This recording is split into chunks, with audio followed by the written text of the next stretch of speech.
లడ్డూలో కళంకితమైనదని కలుషిత రాజకీయ మనస్కులు అత్యంత దారుణంగా ప్రవర్తిస్తున్నారు. ఎందుకంటే ఆగేది ఉండదు. నేను గాని తప్పు చేసి ఉంటే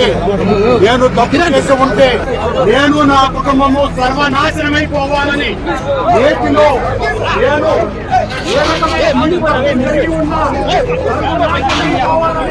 திருப்பதி தேவஸ்தானத்தில் கொந்தளித்த முன்னாள் அறங்காவலர் குழு தலைவர். తప్పు చేసి ఉంటే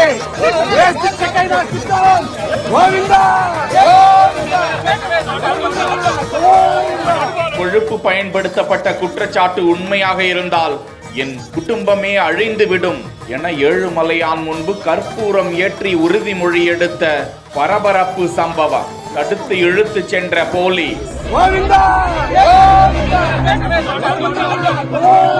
திருப்பதி ஏழுமலையான் கோவில் லட்டு பிரசாதத்தில் விலங்குகள் கொழுப்பு கலக்கப்பட்டதாக எழுந்துள்ள குற்றச்சாட்டுக்கு முன்னாள் அறங்காவலர் குழு தலைவர் கருணாகர ரெட்டி கண்டனம் தெரிவித்திருக்கிறார். மேலும் ஏழுமலையான் கோவில் தெப்பக்குளத்தில் புனித நீராடி கோவிலுக்கு எதிரே உள்ள அகிலாண்டம் அருகே தேங்காய் உடைத்து கற்பூரம் ஏற்றினார். அதனை கையில் ஏந்தி தான் தலைவராக இருந்த போது நெய்யில் கலப்படம் செய்திருந்தால், நான் தவறு செய்திருந்தால் எனது குடும்பமே அழிந்து போகட்டும் என கொந்தளிப்பில் உறுதிமொழி எடுத்தார். అత్యంత పవిత్రమైనటువంటి